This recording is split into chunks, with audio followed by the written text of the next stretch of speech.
Okay, अस्सलाम वालेकुम प्यारे बच्चों। Welcome back to the lecture number 3। और आज का हमारा जो टॉपिक है that is variation of periodic properties in period and group.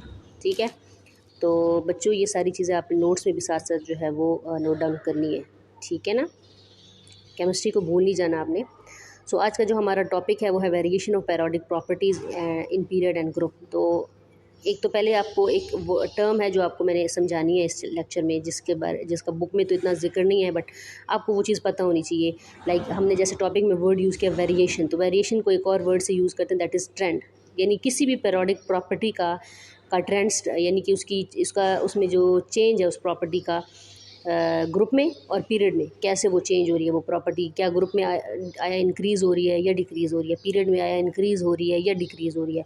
तो ये वेरिएशन चेक करना, this is known as trend. ठीक है, तो ट्रेंड की मैंने डेफिनेशन लिखी हुई है। Trend is basically studing the variation in the periodic property down the group and along the period is called trend. Down the group and along the period is called trend. और periodic property special lecture में भी ये term मैंने use किया, तो मुझे लगा कि प्यारे बच्चों को अभी ये समझ नहीं आई होगी कि पैरियोडिक प्रॉपर्टीज़ जो मैम कह रही हैं इसका क्या मतलब है। तो पैरियोडिक प्रॉपर्टीज़ में बेसिकली एलिमेंट के एटम के बारे में ही कुछ उसकी खसूसियात होती हैं, कुछ कैरेक्टरिस्टिक होती हैं जिसको हम कहते हैं पैरियोडिक प्रॉपर्टीज़। जैसे कि एक एटम का size known as atomic radius, एक एटम का रेडियस और एटम का जो है वो साइज़, दोनों atomic radius and atomic size. एक एटम की आयोनाइजेशन एनर्जी, ये भी एक पैरियोडिक प्रॉपर्टी है। एक एलिमेंट या एटम की इलेक्ट्रॉन एफिनिटी।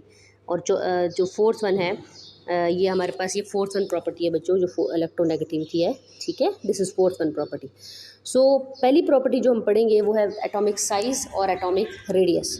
ठीक है, आपको पता है एक एटम इतना छोटा होता है कि उसका साइज़ मेजर करना जो है वो इम्पॉसिबल होता है कि आप उसके जो है वो डायमीटर या उसका साइज़ जो है वो फाइंड आउट कर सकें। तो दो एटम्स का रेफरेंस लेके हम अक्सर एटॉमिक साइज़ और एटॉमिक रेडियस को डिफाइन करते हैं। तो केमिस्ट्री में दो बॉन्डेड एटम्स अगर फॉर एग्जांपल हैं तो हम उसमें एक एटम का साइज़ कैसे डिफाइन करते हैं कि the distance between the nuclei, the distance between, ये जो सेंटर पे डॉट लगे हुए दोनों न्यूक्लियाई हैं दो बॉन्डेड एटम के, ये दोनों एटम है। ठीक है, तो the distance between the nuclei of the two bonded atom is called atomic size. ठीक है, ये मैंने जो एटम लिया हुआ है ये कार्बन का एटम है, ये आपने मेंशन यहाँ पे करना है ज़रूर कि ये कार्बन का एटम है और कार्बन के दो बॉन्डेड एटम्स हैं और उसमें दो न्यूक्लियस के दरमियान का जो एक डिस्टेंस होता है वो पूरे एक एटम का साइज़ होता है, एटॉमिक साइज़। तो कार्बन के एटम का साइज़ क्या है, 154 picometre. Picometre is the unit for atomic size. और बच्चों ये एटॉमिक साइज़ है। और अगर हम एटॉमिक रेडियस को डिफाइन करें, वैसे तो बुक में इस चीज़ की इतना वो नहीं गिवन कि एटॉमिक रेडियस क्या है, एटॉमिक साइज़ के बारे में बताया गया सिर्फ।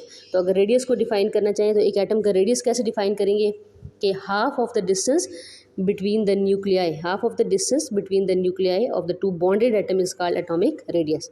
Atomic size, the distance between the nuclei of the two bonded atom is called atomic size. जबकि अगर रेडियस की बात करें तो आपको पता है R is equal to D/2, अक्सर मैथ में भी आप पढ़ते हैं। तो D/2 अगर आप करें तो that is 77 picometre. So half of the distance between the nuclei of the two bonded atom is called atomic radius.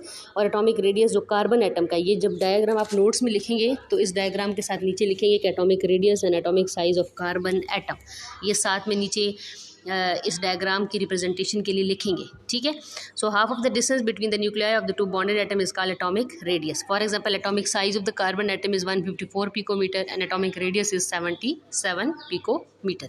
ठीक है बच्चों, तो ये जो दो डेफिनेशन है ऊपर एटॉमिक साइज़ के और रेडियस की, इसको आपने याद अच्छे से करना है। और अगर आप टेस्ट में आपको ये क्वेश्चन में दूंगी तो आपने इसके साथ कार्बन की एग्जांपल भी लिखनी है। ये हमारी पहली प्रॉपर्टी थी एटॉमिक साइज़ की। और नेक्स्ट क्लास में, नेक्स्ट लेक्चर में हम इसका ट्रेंड पढ़ेंगे, यानी इस प्रॉपर्टी को along the period and down the group study करेंगे कि डाउन द ग्रुप इसका साइज़, यानी एटम का साइज़ बढ़ता है या कम होता है हर एलिमेंट वाइज अगर हम देखें। और लेफ़्ट टू राइट अगर मूव करें तो एटम का साइज़ कम होता है या ज़्यादा, यानी कि इंक्रीज़ होता जाता है या डिक्रीज़ होता जाता है। Okay, so it was all about for the lecture number 3.